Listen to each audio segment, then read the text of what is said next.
तुम्हारी तरह रेंगते नहीं हैं हम, हमारे हौसलों की तुलना आप गगन से करें। जलने वालों को एक ही सलाह देंगे हम भारतीय, कृपया अपना काम पूरी मेहनत और लगन से करें। दोस्तों, जब बराबरी की हर कोशिश नाकाम हो जाती है तब आपसे जलने वाले लोग नफरत पर उतर आते हैं। भारत बनाम पाकिस्तान का मैच क्रिकेट में हमेशा ही दोनों देशों में फैंस के लिए किसी जंगी ज्वाला से कम नहीं रहता है, तो वहीं रोमांच इतना कि कट थ्रू आउट कॉम्पिटिशन से कम नहीं। इस मैच में तनाव अपने चरम सीमा पर पहुंच जाता है, फिर चाहे तो खिलाड़ियों में इस मैच का दबाव हो या फिर दोनों देशों में बयानबाजी का दौर चर्चा का विषय बन ही जाता है।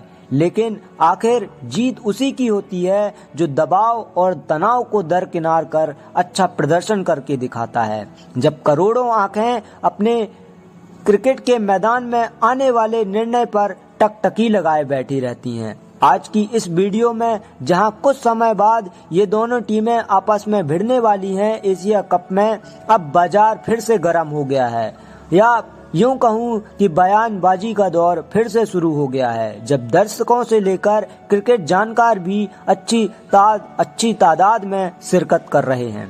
आपको पता ही होगा, भारत बनाम पाकिस्तान एक ऐसा मुकाबला होता है जहां दोनों देशों के खिलाड़ी, दर्शकों और जानकारों की मानसिकता, हुनर, क्षमता की सबसे बड़ी परीक्षा होती है और यहां उम्मीदें खिलाड़ियों से दोनों देशों की और दिनों की अपेक्षा ज्यादा हो जाती है। लेकिन कभी कभी लोग भूल जाते हैं वो दिन जब लोग दिमागी रूप से बीमार, लाचार, बेतुकी बातें करने लग जाते हैं और बस पिछले T20 विश्व कप में घटित हुए मुकाबले में मैच की याद ताजा कराने लग जाते हैं। तो कोई कहता है कि भारत की स्थिति डामाडोल है, तो कोई आने वाले दिनों की भविष्यवाणी के रूप में यह तक कह जाता है कि पाकिस्तान किसी भी टीम से हार सकता है पर भारत से नहीं।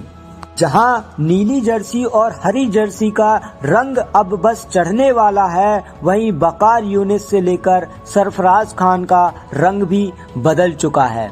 जब भी इनका मुंह खुलता है तो बस भारत के खिलाफ जहर ही उगलता है। सरफराज कहते हैं कि भारत को मिली T20 विश्व कप हार से वह मनोवैज्ञानिक दबाव में है, तो दूसरी तरफ एशिया कप के शुरू होने से पहले ये न्यूज आती है कि पाकिस्तानी गेंदबाज शाहीन शाह अफरीदी चोट के चलते एशिया कप से बाहर हो गए हैं। तब इनका दिमागी कीड़ा वकार यूनिस के रूप में रंग रूप स्वभाव सब पुराना और कह डालता है कि शाहीन शाह अफरीदी के बाहर ना होने से भारत के बल्लेबाजों को बहुत बड़ा रिलीफ है और अब उन्हें आउट कौन करेगा।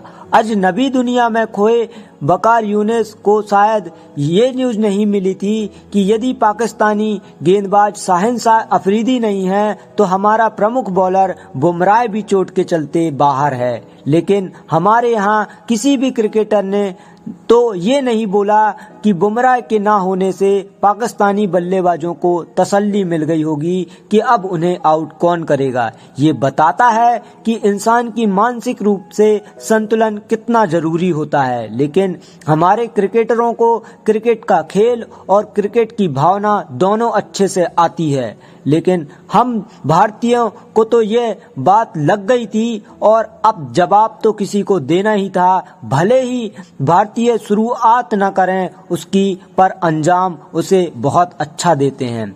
फिर क्या था जब भारतीय दर्शकों ने उन्हें जवाब दे डाला और बता डाला कि हर संडे एक सा नहीं होता है, तो किसी ने कह डाला कि एक प्लेयर पूरी टीम नहीं होता है, और ये सही भी था।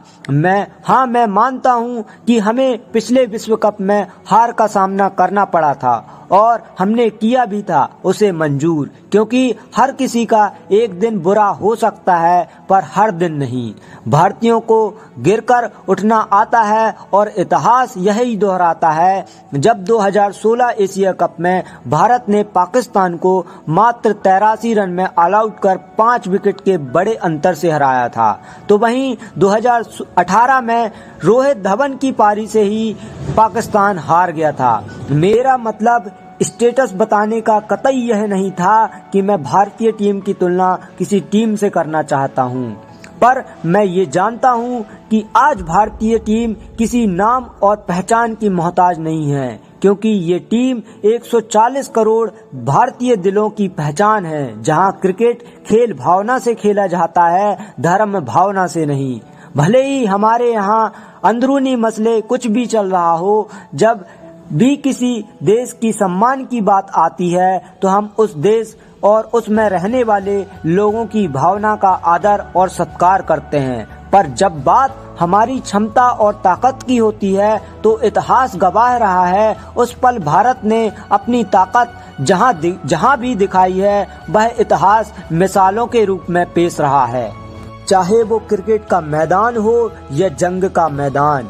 और हमें पता है कि हमारी भारतीय टीम की काबिलियत और ताकत का भी अंदाजा है। जहां रोहित की सेना विराट से लेकर आवेश खान जैसे खिलाड़ियों से उम्दा भरी टीम से है, किसी भी समय किसी भी टीम को हराने में सक्षम है। पर जहां एक और ऐसे क्रिकेट की भावना से देखा जा रहा है, तो वहीं दूसरी तरफ इसे धर्म भावना से देखा जा रहा है। मैं तो बस इतना ही बोलना चाहूँगा कि यदि इस तरह के बयान कोई आम इंसान देता है तो मैं मान भी लूं एक पल के लिए कि वो क्रिकेट से शायद परे हो, पर जब एक पूर्व क्रिकेटर यह बयान दे जहां वे इस खेल में जीत हार साहस और मनोबल को धर्म भावना का नाम दें, तो उनके लिए अच्छा नहीं होता है और ना ही उनके देश के लिए अच्छा होता है। आपका क्या कहना है वकार यूनिस के इस बयान पर? आप कमेंट सेक्शन पर जरूर बताइए।